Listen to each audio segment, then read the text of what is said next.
Agence News présente Inside Out de JR, projet auquel les classes CHAP d'un collège de Senon en France a décidé de participer. Touchés par les événements récents et dramatiques qui se sont passés dans le monde, nos camarades ont voulu montrer leur attachement à l'idée d'un monde meilleur. En effet, ces collégiens de 13 à 15 ans voudraient pouvoir montrer la face cachée de l'adolescence. Engagés et pleins d'idéaux, ils se battent pour que des causes comme le climat, la malnutrition, la discrimination et la violence et j'en passe disparaissent. J'invite Charline et Tess à nous rejoindre pour une interview sur les animaux. Bonjour Tess, bonjour Charline. Bonjour. Combien d'animaux sont abandonnés chaque année? En France, près de 100 000 chiens et chats sont abandonnés. Quels sont les chiens les moins adoptés? Les types de chiens les moins adoptés sont les chiens malades, les chiens de couleur noire et oui, même les chiens démodés. Que penses-tu des abandons des animaux? Je trouve ça inadmissible car si on a un animal, c'est pour l'aimer et le chérir, pas pour l'abandonner à la moindre occasion ou la moindre bêtise. Avec le projet Inside Out, on aimerait montrer le vrai visage de la jeunesse française, celle qui soutient la cause animale. With the project Inside Out, we would like to show the true face of French youth that supportive animal cause. Merci. Nous enchaînons sur une interview de notre journaliste Thiago et son invité Melvin. Bonjour Thiago, bonjour Melvin. Bonjour Moya. Bonjour, oui, j'ai trouvé un collégien qui voudrait bien nous parler du racisme. Bonjour Melvin, qu'avez-vous à dire? Oui, le racisme est un sujet très important pour moi. J'ai beaucoup d'amis qui ont été victimes de racisme, mais qui n'ont pas trop envie d'en parler. Mais globalement, nous sommes dans un établissement où il y a beaucoup de mélanges, beaucoup de diversité culturelle, différentes religions, couleurs de peau. Bref, les minorités sont très représentées. On pourrait penser qu'il y a moins de racisme, mais non. I would like Inside Out project to show the true face of French youth, those who fight against racism. Merci Melvin pour ce témoignage. Merci Thiago, merci Melvin. Merci Moya.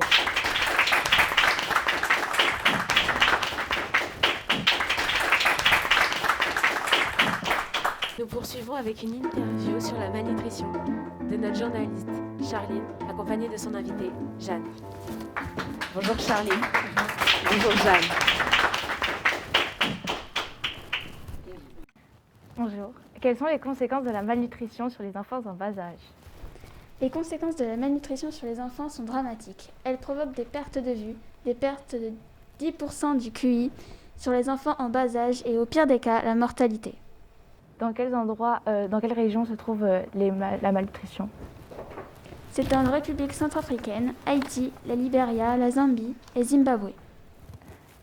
Avec le projet Inside Out, on aimerait que les personnes qui le peuvent aident les personnes dans le besoin, en faisant par exemple des donations aux associations comme l'UNICEF pour les personnes dans le besoin et augmenter leurs espérances de vie. With Inside Out project, I would like people give donation to association to help these children.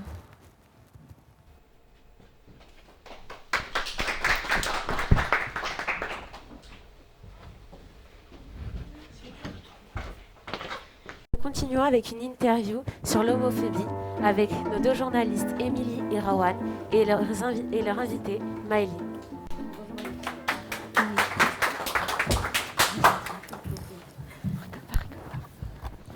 Bonjour les filles. Bonjour. Quelle est votre expérience de la violence au collège? Personnellement, pour mon cas, je n'ai pas été victime de violence, mais j'ai un ami qui en a été victime et j'en ai été témoin. Comment cela a commencé? Cela a commencé avec des mini-querelles d'adolescents, mais les personnes étant homophobes en ont profité pour l'atteindre par exemple à la fin des cours. A-t-il fait quelque chose pour que ces personnes s'énervent contre lui? Non, il n'a rien fait, il n'a été que lui-même. Qu'est-ce que vous avez envie de dire par rapport à cela? J'ai envie de dire que cela m'exaspère, qu'aujourd'hui, il y ait des gens qui tiennent toujours des propos aussi exaspérants et énervants. Est-ce que le fait que ces élèves aient une mentalité aussi bornée vient-elle de l'éducation des parents? Je pense que oui. Moi, de ce que j'ai vu, une mère, par exemple, avait attendu et elle avait exactement le même comportement que sa fille, qui était elle aussi homophobe. Que voulez-vous montrer avec le projet Inside Out? with Inside Out, we want to fight against homophobia, ce qui veut dire, avec Inside Out, on veut se battre contre l'homophobie.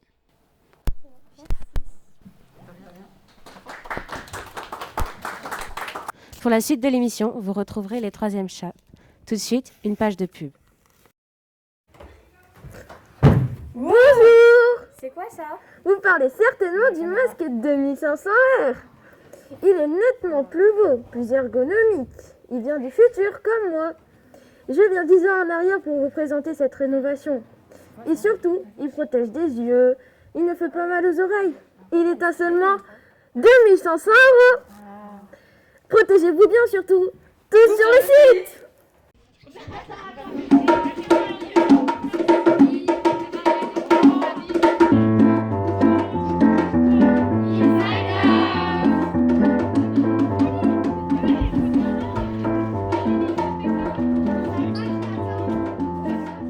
Bonjour à tous, bienvenue sur Jean et News. Aujourd'hui, nous allons vous présenter le projet d'un collège à ce nom créé dans le but de changer le monde.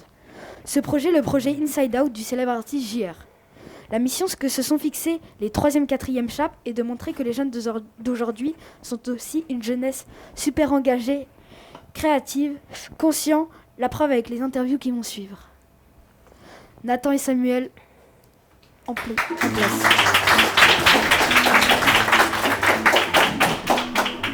Bonjour. Bonjour à vous deux. Quel est votre thème? Aujourd'hui, on va parler du sexisme au collège. Que penses-tu de la discrimination sexiste? En tant que garçon, je trouve que le sexisme est peu présent pour nous, mais très important pour elle. As-tu des exemples? Oui, plusieurs camarades de ma classe m'ont rapporté quelques faits comme des insultes sur leur physique, ou sur leur tenue, ou encore se faire toucher ou siffler dans le tram ou dans la rue. Mais la plupart du temps, nous ne connaissons pas forcément la personne et du coup, nous n'osons pas intervenir. En quoi cela te choque? Oui, ça me choque car c'est très courant, mais cela peut changer grâce à la communication et au projet. Qu'est-ce que tu as décidé d'entreprendre et de quel projet parles-tu? J'ai décidé de participer à un projet nommé Inside Out pour lutter contre le sexisme au collège. I decided to participate in a project called Inside Out to fight against sexism in school. Merci Nathan pour tes réponses et au revoir. Merci à vous deux, au revoir.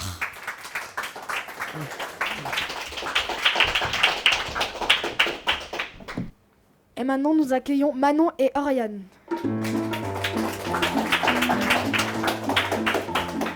Bonjour à vous deux. Quel est votre thème? Le sexisme. Bonjour Manon, pourquoi as-tu choisi de nous parler du sexisme? J'ai choisi de parler du sexisme car c'est une cause qui me touche particulièrement en tant que fille et qui est beaucoup trop présente dans la société actuelle. Trouves-tu normal qu'une couleur soit attribuée à un genre?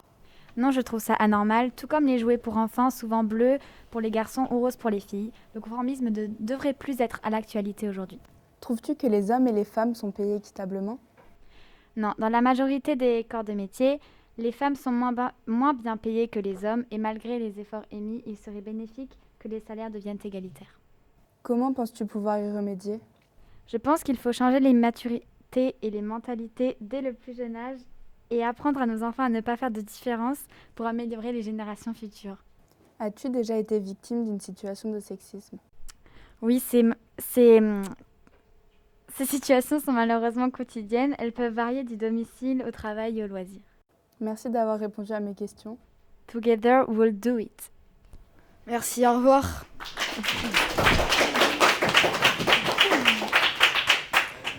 Bon.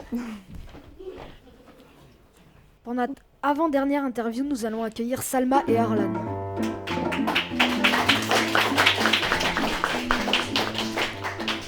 Bonjour. Quel thème allez-vous aborder aujourd'hui? Nous allons représenter le racisme. Il a été abordé plusieurs fois, mais il existe toujours bel et bien, même en 2020. Pourrais-tu répondre à quelques questions? Oui, bien sûr. D'où vient le racisme? Le racisme vient en général de la xénophobie. Les gens ne connaissent pas les autres cultures ou les autres religions, alors ils choisissent en général de déverser leur haine. Qu'est-ce que le racisme pour toi? Alors pour moi, le racisme divise les personnes alors qu'il ne devrait pas, puisque comme on dit, la différence fait la force. Et ce qui est bien, c'est qu'en France, on retrouve pas mal de diversité et c'est un des points les plus positifs. Quelle ampleur prend-il? Des personnes subissent des attaques morales comme des attaques physiques et c'est un gros problème dans la société. Le racisme est-il présent dans les établissements scolaires ? Alors il y en a de moins en moins aujourd'hui, mais il est malheureusement toujours présent dans certains établissements. Et pour éradiquer cela, il faudrait apprendre à vivre en communauté et accepter tout le monde. Merci de nous avoir écoutés. Au revoir. Merci, au revoir.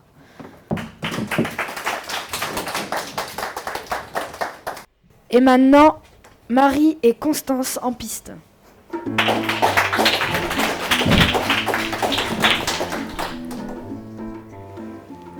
Bonjour. Bonjour. Quel thème allez-vous aborder aujourd'hui ? Nous aimerions parler de harcèlement de rue, de tenue et du viol. Pourquoi ce thème est-il important pour toi ? Ce thème est important pour moi car on voit de plus en plus de femmes qui s'empêchent de porter ce qu'elles aiment parce qu'elles ont peur d'être jugées ou sifflées dans la rue et c'est clairement pas normal. Penses-tu que les femmes devraient se fixer elles-mêmes des limites sur ce qu'elles portent ? À partir du moment où c'est décent, absolument pas. On a vu des hommes politiques haut placés dire publiquement que des épaules ou un nombril ça les dérangerait alors qu'on a tous des épaules et un nombril et que ça devrait pas être un problème. Comment penses-tu qu'il faudrait faire pour réduire l'hypersexualisation ? D'après moi, pour réduire l'hypersexualisation, il faut pas forcément dire aux femmes de s'habiller moins vulgairement, mais c'est plus d'éduquer les garçons à un jeune âge sur le fait qu'un corps on en a tous un et que des habits ça c'est pas vulgaire.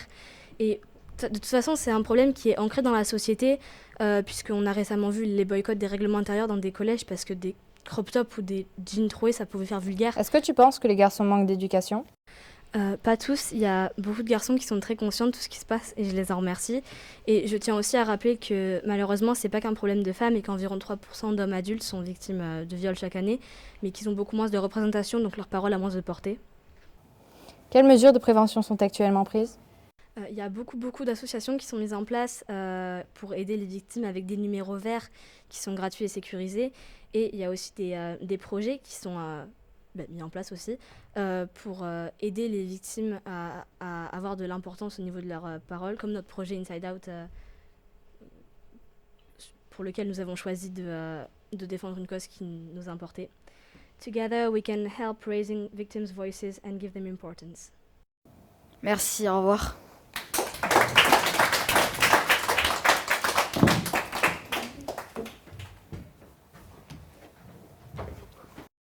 Comme vous avez pu le voir, la jeunesse n'est pas que violente, immature, surconnectée, c'est une jeunesse aussi intelligente, créative et humaine. Mais surtout engagée, bien décidée à changer le monde. Mais pour cela, nous avons besoin de vous. Merci de votre soutien. Au revoir.